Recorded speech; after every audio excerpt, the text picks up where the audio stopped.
Le gouvernement anglais est agité par une vague de démissions, suite à la publication en fin de semaine dernière du nouveau plan de négociation du Brexit.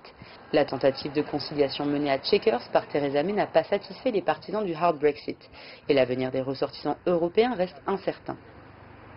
La semaine dernière, Theresa May a réuni son conseil des ministres à Chequers Court, sa résidence officielle de villégiature, un dernier meeting pour réconcilier son gouvernement autour d'un livre blanc très attendu sur le Brexit.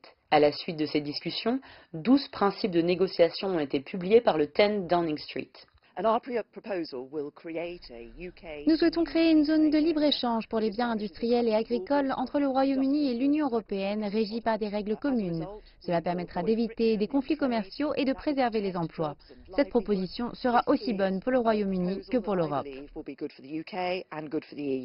Parmi ces lignes de conduite, la fin de la liberté de circuler et le contrôle des frontières demeurent une priorité aux yeux de la Première ministre. Mais la mise en place d'un espace de libre-échange entre le Royaume-Uni et l'Union européenne pour les biens industriels et agricoles a provoqué des réactions animées de la part des partisans du hard Brexit. Une position jugée trop conciliante vis-à-vis de Bruxelles, qui a poussé David Davis, le ministre chargé du Brexit, à démissionner dimanche 8 juillet.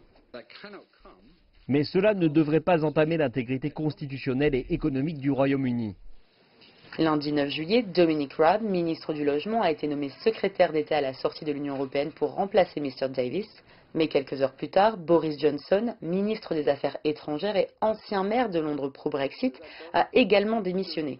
La saga Brexit promet donc encore de nombreux rebondissements que certains espèrent positifs.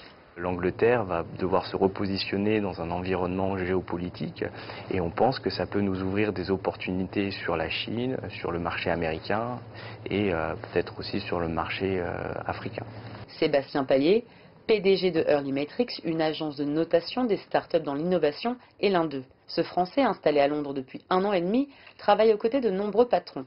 Son activité l'oblige à se tenir constamment informé des progrès du Brexit. Il y a beaucoup de convictions différentes qui essayent de s'approprier la manière de faire le Brexit. Je pense que c'est un sujet très, très compliqué parce qu'il va toucher à la fois l'univers politique, l'univers économique, l'univers social, sociétal du marché anglais, du marché européen. Le Brexit continue de semer le trouble au Royaume-Uni. Divisant le gouvernement et inquiétant les ressortissants européens, les partisans du hard Brexit sont convaincus que le plan de Theresa May va affaiblir le pays. Pourtant, la Première ministre se prépare à une sortie de l'Union européenne sans deal si ces 12 propositions sont rejetées par la Commission. Iris Lebrun, Londres, CGTN.